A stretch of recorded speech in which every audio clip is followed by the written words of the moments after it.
right? Yeah, it was in me, and it ran through my blood that I wanted to be able to do multiple things and do it at the highest level. Yeah. And I think sometimes women have to be able to voice that and be heard.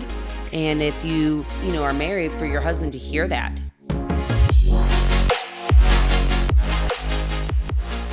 Hello, everyone. We are Greg and Jacquie Francis, and welcome to High Performance Parenting, where our passionate goal is to encourage you to raise champion children in a crazy world. Every week, we will bring you multiple episodes from our extensive experience of raising our six happy, healthy, successful, godly kids who are confidently equipped to win big in life. We deeply believe that any parent who is provided with the right knowledge and continual support can raise amazing kids. And when they do, all of our futures get better. If raising up future generations of absolute champions matters to you as much as it does to us, here's how you can contribute.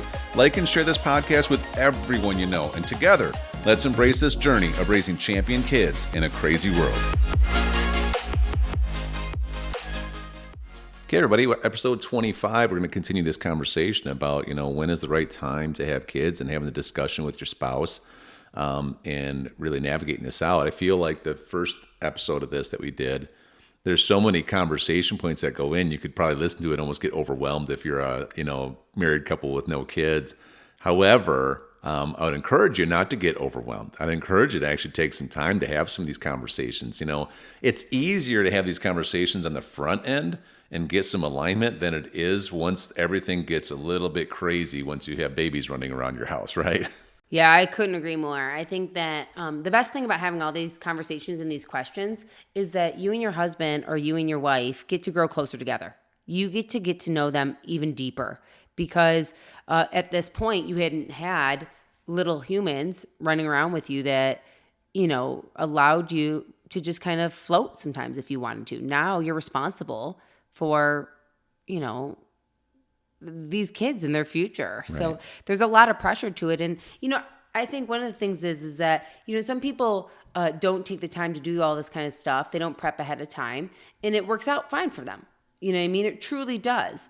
And then for some of us, we actually, we kind of actually enjoy planning out some of this stuff sometimes because it gives us a little more joy and security also. And it may just depend on what works for you and your family dynamics.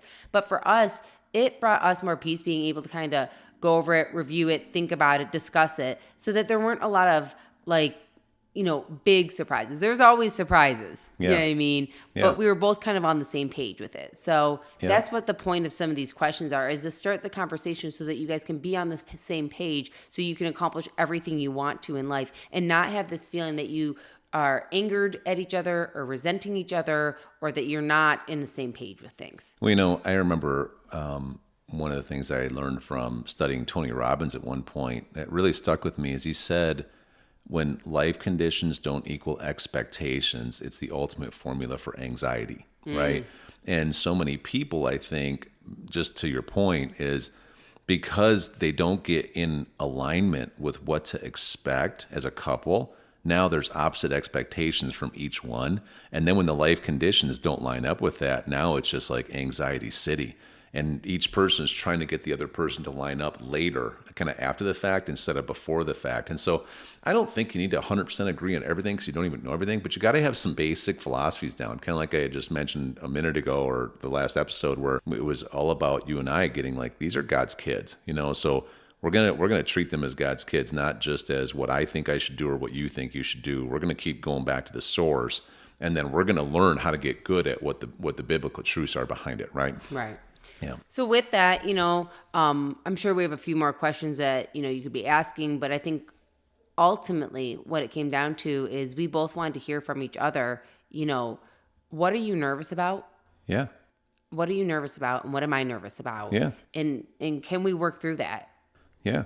And so that's a real question. And so then it's that foundation we talked about just now. Then it's also, okay, let's actually start mapping out what does 5 years from now look like? Right. With kids, without kids. What's it look like 10 years from now? Let's think about the age we're going to be. For us, even having kids, we had kids all the way until I was, 45, right? That's when we had Hunter. And that was a decision because, I'm getting up there in age and I'm starting to think, okay, I'm 45. When my baby girl, my last one, is 20, I'm going to be 65.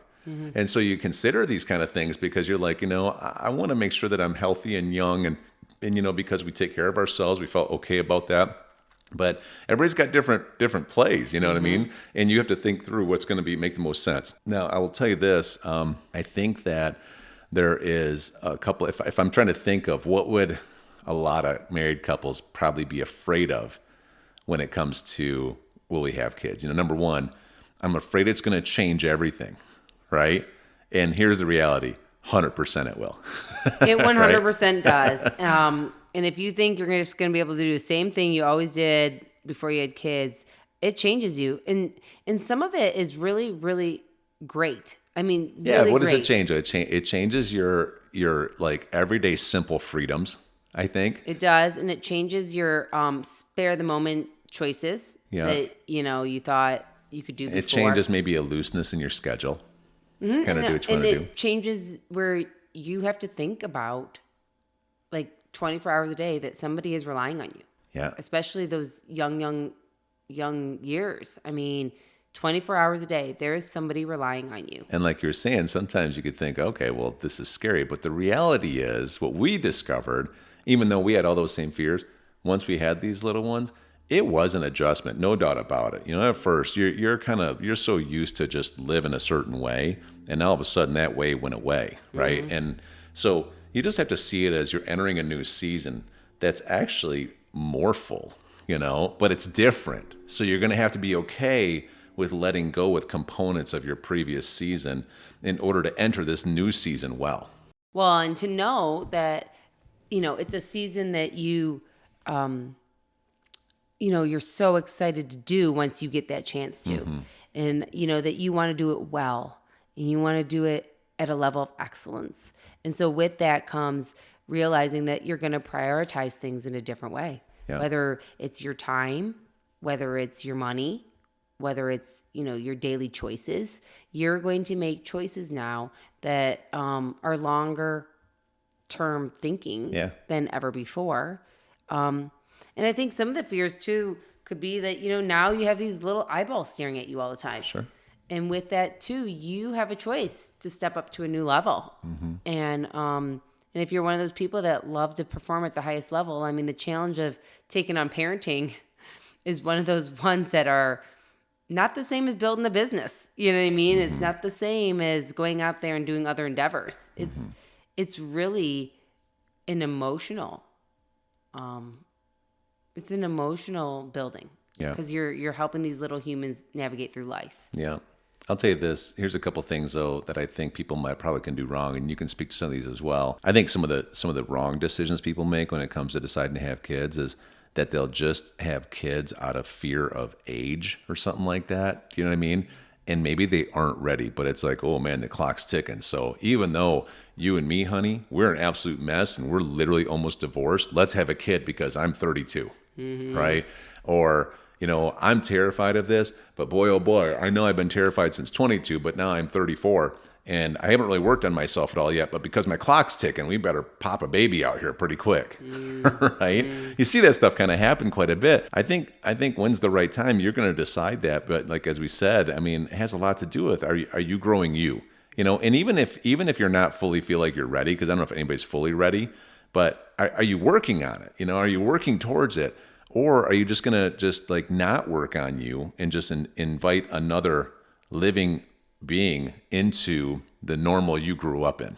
Yeah, I think for me, I worked on it in bits and pieces and still do. You know what I mean? I worked in the first phase, which was the phase of learning how to take care of myself. So when I was pregnant, what that would look like, and then there was the phase of, so then you bring home the baby in the early, before they're, a toddler, those early years, like what do they need? What do I need during that season? Yeah. And then I started working on the next phase, which is they became like toddler to the next, before teenage years type thing. And then now we're in the teenage stage. And it's like, we got our fundamental down. And then after we got the fundamental, I grouped learning what to do.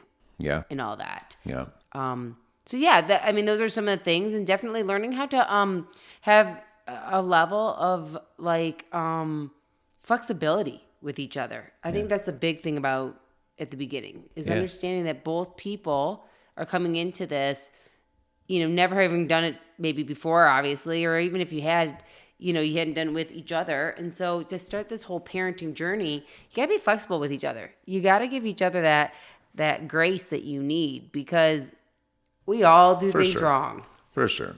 But other wrong decisions I see people make sometimes is that, like, some people you watch and they're great people and they decide to not have kids. And when I ask them, what that's all about, because if you think about it, whoever you have in your life, they're going to speak into your life. I mean, if you have people around you that are like, oh yeah, I would never have kids. Like, I just want to give up what my own freedom and this, and this. And if you have 10 people around you saying that, you're probably going to get very influenced by that. Now, if you're around other people like us, and you say, no, I'm thinking about having a family, and we'd be like, it'll be the best thing you ever did. Like, that's our philosophy because of our experience and how we've, had so much joy. Our life would be so different. Like, it'd be so different. Not that it would be bad, but it wouldn't be so full, without having these kids. So if you're around us, we're going to be constantly convincing you. And so I think a wrong decision people could make is that, I don't know if I want to have kids because I'm so afraid of the responsibility. / I don't know if I can believe in myself enough to actually be able to handle it. I think that'd be a wrong decision. I think you can handle it. I just think you got to go to work. I just think you got to actually choose to actually do something. Don't just sit where you are without growing and changing. Don't just sit there and not try to find some good mentors in your life. Don't be so cheap that you don't pay someone to actually, help you, that has fruit on the tree that you're looking for. But this is a lot of stuff that people do. They just stay stuck and they just sit there thinking, I don't know if I can do it. Yes, you could. The word says, be fruitful and multiply, subdue the earth, have dominion over the fish, the sea, the fowl. It's like the word tells us that it's God's will for us to have children. And so let's do it. Now, everybody has different ideas of what fruitful means. For you, it means like as many kids as possible, right? Well, that's because our kids are cool. Well, yeah. They're the Everybody's coolest kids are ever. cool. You just got to help teach them how to stay cool. Right? Yeah. It's really the truth. That's a whole nother topic. But, here's another one. People make decisions on, well, I don't know if I can afford it. That right there is smart in the short term. But here's my advice to you. Fix it. Fix it. So yeah, maybe you can afford to bring on a couple new kids right now. So you know what you do? Instead of just saying, well, I can't, and then just staying where you're at, fix it. Go find a new opportunity. Go find a new endeavor. Go make some more money. Go grow you and add more value everywhere you go. Have more money come in so you can afford it. You know what I mean? Eliminate that excuse out of your life, because you're going to miss out on something that might be the most precious thing in your life, right? So anyways, any more thoughts on this? No, I think all of it's good stuff. And just to, add to it is that anything that you really want, you can overcome any of your fears, any of your challenges. You can really figure out what you really want if you're willing to go out and do the work for it. Sure. And that even goes with, starting a family. And again, some people do it and they don't really take the time to think it all through. And sometimes it pans out. Sometimes it doesn't for them. You know what I mean? I just know in my situation, I wanted to be more prepared than not. I wanted to be more informed than not. I wanted to be in a position where I could really help us achieve the family life that we want, on top of all the other goals we had in life. Yeah. Because not you don't have to give up one to have the other. Yeah, and that was a big thing that you and I had to get in agreement about and talk through. It's that we didn't want to give up our ambitions for finances and everything else and lifestyle when we started having kids, right? You didn't want to give up your ability to, share with the world how special you are and your strengths and your, everything that you bring to the table, just to be a stay-at-home mom. Not that there's anything wrong with that. However, you wanted to do more than that. Right? Yeah, it was in me, and it ran through my blood that I wanted to be able to do multiple things and do it at the highest level. Yep. And I think sometimes women have to be able to voice that and be heard. And if you, are married, for your husband to hear that, he needs to be able to hear that, and with you come up with a solution on how it can work out for everybody to still feel like they were fulfilling what they're called to be. Right. So remember us mapping this out, and we started thinking, okay, well, what does this mean? Well, let's think about from what we've seen, what it takes when you start having really young babies in a household. I mean, it's a 24/7 kind of a deal. And if you're going to have anybody in your home, a nanny, whatever, you're going to have people you can trust. And if you're going to have somebody there, what kind of roles will they play that then keep us from being exhausted? And how much money do you have to pay these people? So are we in position for that? If not, we're going to get that in position as fast as possible. So now that's going to be one of those categories that we have taken care of, right? And we would go to work on it. Yeah, and then also just to have the support that you need, even from family, with the different endeavors we've had. We've done traveling, we've done all kinds of busy time in our business, productive time, and we've needed somebody also that we could trust to come and be with them when we couldn't be. And sometimes that was nannies that we hired on and helpers that way. But, even the help from my parents. I mean, the amount of, work they've put into our kids has only blessed, for sure, you and me, but our children. And to have that kind of connection with them, but they gave up stuff to be able to help us accomplish what we wanted also. Yep. And that all came with good conversations between you and me first, and then going to my parents and being like, we're thinking about starting our family. We would love for you to support, and this is what we would look like for support. Would you be willing to do X, Y, Z? We have business trips, we have whatever. Would you be willing to stay with our kids? Even if, whatever it is, we plan it far enough in advance, and we're really communicative about all this. I mean, and they were always available for that, which just again went to go show that if you're willing to do the work and if you have the right support team, you can accomplish what you ultimately want, which is to have a family and achieve in other areas of life. Right. And that's the fun part about it, is if you really do kind of plan it out, you ask the questions together, then you really can accomplish, what you both want as far as a family dynamic. And so, I think we're going to chat more about kind of how we went down the path of having a small tribe. Because it's a fun journey once you start on it. And it's one of those ones that you just you're really proud of yourself. Yeah. That you said yes. Yeah, I mean, kind of like deciding when you want to have kids, thinking through roughly how many you think you want. Obviously, you can change that decision as you go. That's kind of part one. Then part two for us was, okay, we've actually decided now that we're going to have kids. So now, how do we do this? Like, how do you actually go about, like, I feel like, okay, well, I'm not going to get too graphic here. Yeah, children are listening. Yeah, we know how to do that. Oh, we just, but you know what I mean? Like, we got that figured out. What's that going to look like in the first, couple of years, even through getting pregnant to being pregnant, all that kind of stuff. And we'll talk about that in the next episode. Yeah. Cool. All right. Hey, everyone. Thanks for listening, and thanks for your love and support. We hope that today's episode added tremendous value to you and your family. It would mean so much to us if you would partner with us on our mission of helping parents around the globe raise champion children in this crazy world. To do so, simply take a moment to like and share this podcast with everyone in your network. And we have great news. You get more of us. You can expect new episodes every Monday, Wednesday, and Friday morning. So be sure to consistently tune in with us and enjoy our show. See you next time.